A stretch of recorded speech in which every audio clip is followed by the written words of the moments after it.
This is Scott Becker with the Becker Private Equity and Business Podcast. Today's discussion is a simple one. Don't bet against Apple. So there's been a lot of noise made about Apple's slowing revenue growth and slowing iPhone sales. Also, some of their other products, the Mac and the iPad, have also seen slowing sales. And that's somewhat expected because there was so much pent-up demand for those, and there was so much that was bought in the last year, 2022, versus this year.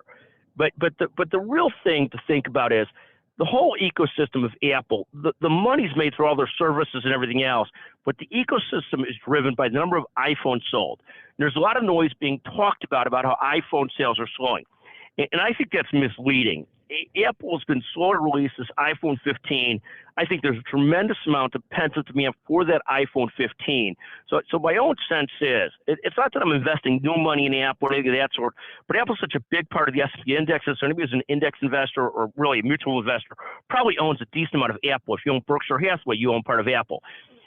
The reality is, I don't think you ought to bet against Apple. My guess is they're going to rebound well this fall, that iPhone sales are going to knock it out of the park with the new release.